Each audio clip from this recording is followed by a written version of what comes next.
Hello everyone. तो आज का जो वीडियो है, इस वीडियो बनाने के लिए मैं काफ़ी दिन से वेट कर रहा था और काफ़ी दिन से सोच रहा था कि कब इसके लिए टाइम निकालूं, क्योंकि ऑलमोस्ट मुझे ये पीछे बाइक जो खड़ी है मेरी KTM ड्यूक 390 यूज़ करते हुए 6 साल हो गए हैं और लगभग मैंने 40,000 किलोमीटर से ज़्यादा चलाई है इसको और काफ़ी लंबी लंबी राइड्स भी हो चुकी हैं। तो जब भी हम लोग राइड पे जाते थे या राइड से आते थे तो कई लोगों के कई तरह के सवाल होते थे इस बाइक से रिलेटेड, लाइक क्या ये टूरिंग में कंफर्टेबल है, कहीं आपको प्रॉब्लम तो नहीं होती है। कई तरह के सवाल होते थे। तो मैं काफ़ी दिन से सोच रहा था कि इस पर एक वीडियो बनाऊं और ऐसा वीडियो बनाऊं जिससे काफ़ी लोगों के जो सवाल हैं इस बाइक से रिलेटेड, टूरिंग से रिलेटेड, वो लोगों को मिल जाएं। ऑलमोस्ट मैं सिर्फ अपने एक्सपीरियंस से ही बात करूंगा, मैं कोई ऑटो एक्सपर्ट या बाइक एक्सपर्ट नहीं हूं। मुझे टूरिंग करना अच्छा लगता है और इस बाइक से मैंने काफ़ी लंबा टूर किया हुआ है। तो आज फाइनली इस वीडियो को मैं बना रहा हूं और ये वीडियो कुछ अलग होने वाला है, काफ़ी सिंपल होगा, स्ट्रेट फॉरवर्ड सवाल होंगे और उसके जवाब होंगे और ज़्यादातर सवाल टूरिंग रिलेटेड होंगे। तो शुरू करते हैं आज का वीडियो।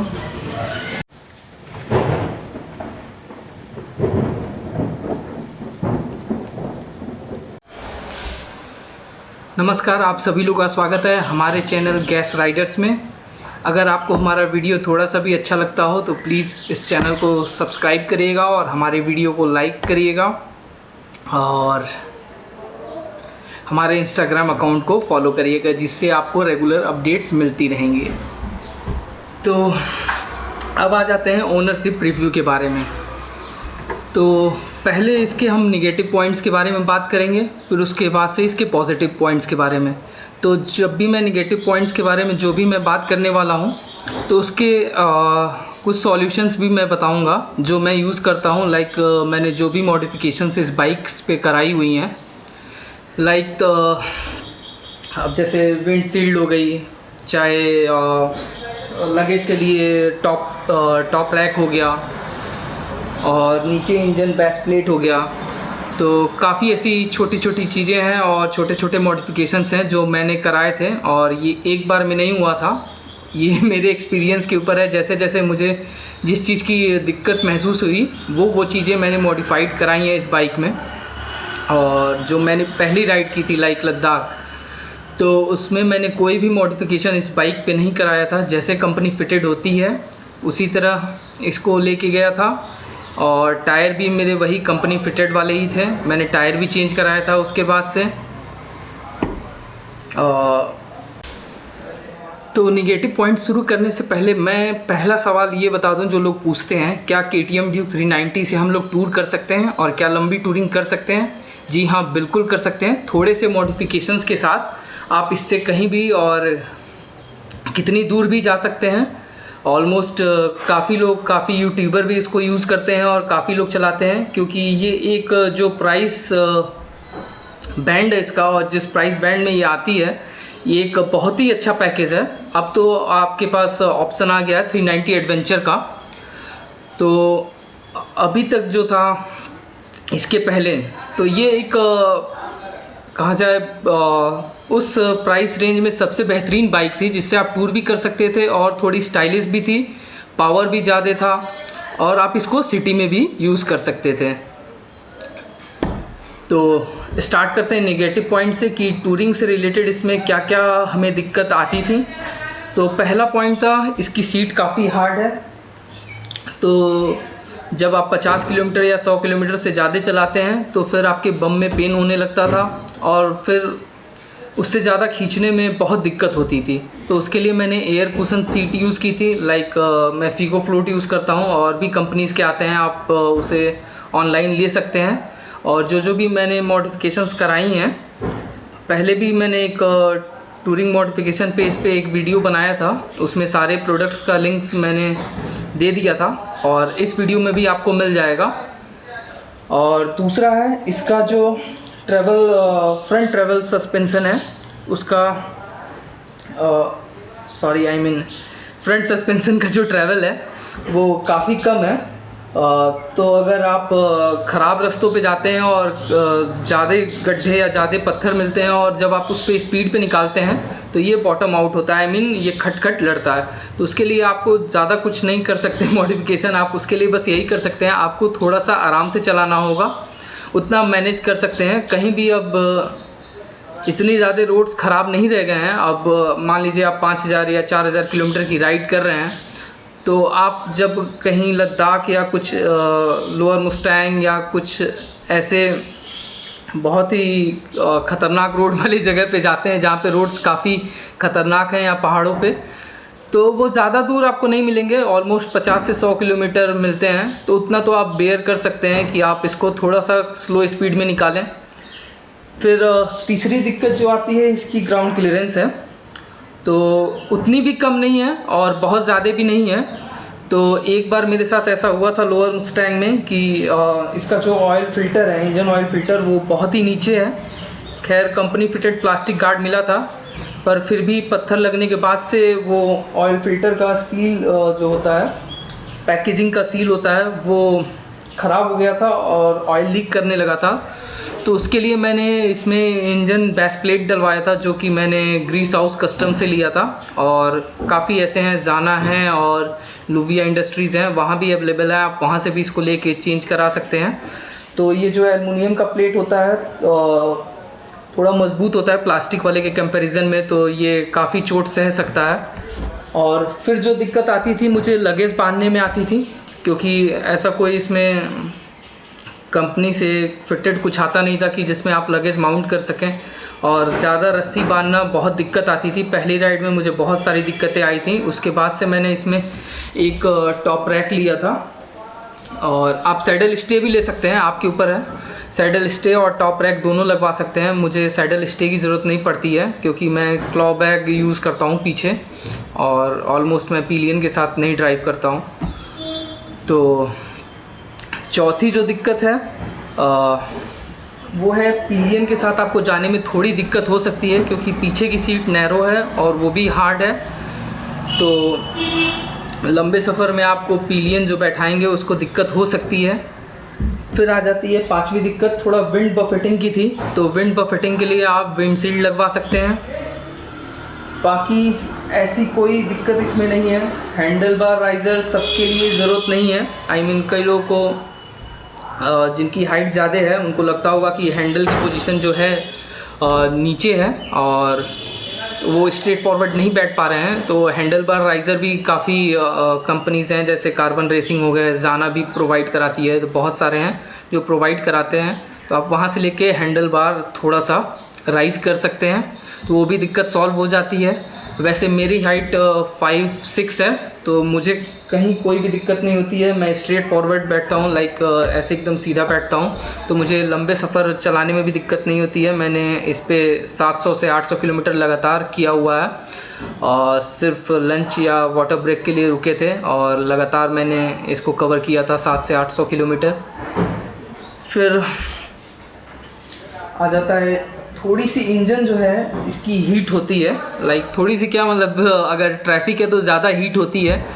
तो खैर वो तो आपको बियर करना पड़ेगा, आप उसके लिए कुछ नहीं कर सकते हैं। हाँ, कुछ अच्छे कूलेंट्स आते हैं जो थोड़ा सा आपको मार्जिनली थोड़ा सा हीट कम महसूस होगा, नहीं तो ऐसा कुछ नहीं है कि जिससे हम इसकी हीट बहुत ज़्यादा कम कर सकें।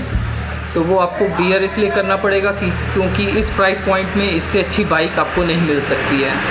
अब है इसी ब्रांड का आपको एडवेंचर मिल जाएगा, 390 एडवेंचर।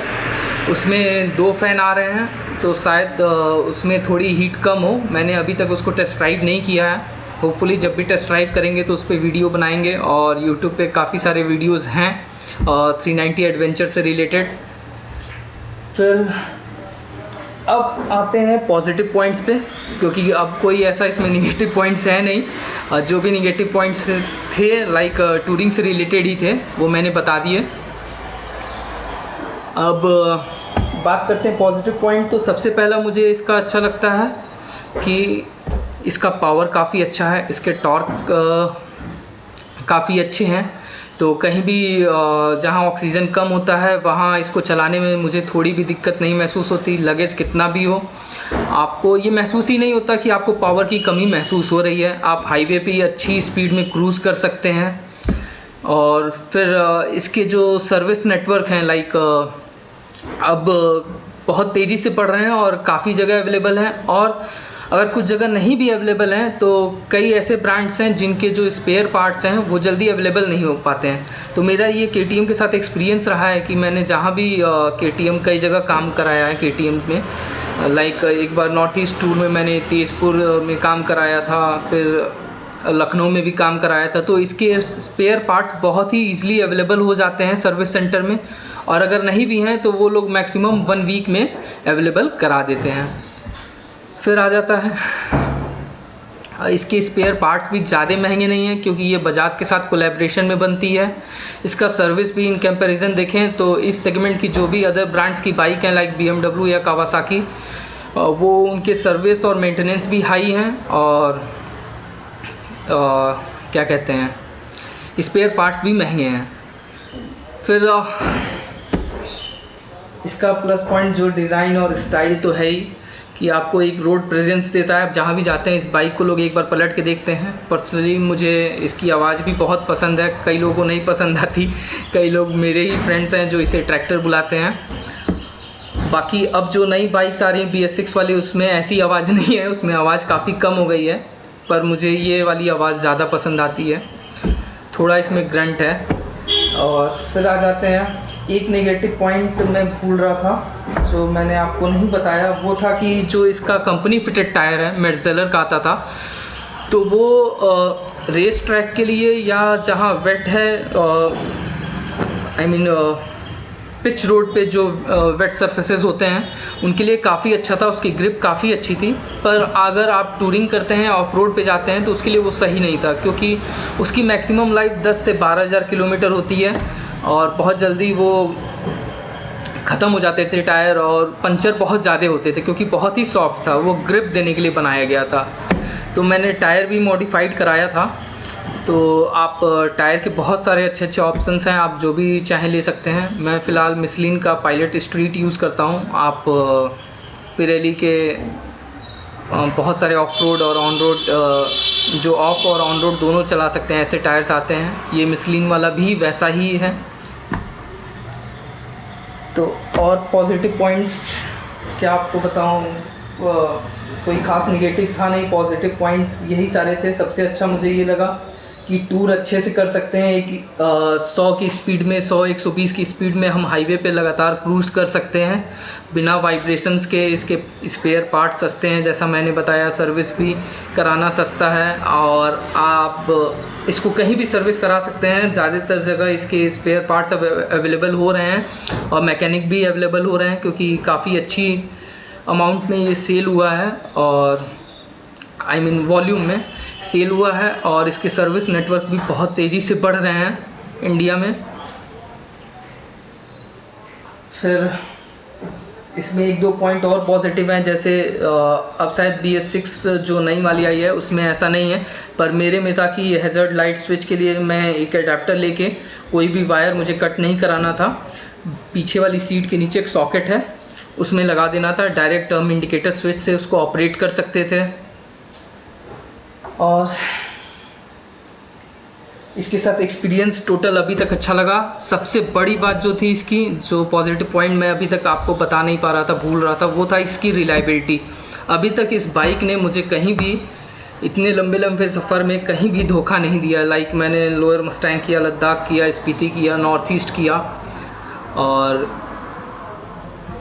नेपाल वोपाल तो कई बार हो चुका है। लोअर मस्टैंग भी नेपाल में है, काफ़ी टफ़ है वो, और रोड्स वहाँ काफ़ी ख़राब हैं। स्पीति की रोड्स भी जो हमने लाइक चंद्रताल से मनाली किया था, काफ़ी ख़राब पैच था, ऑलमोस्ट 90 किलोमीटर तक से बोल्डर थे।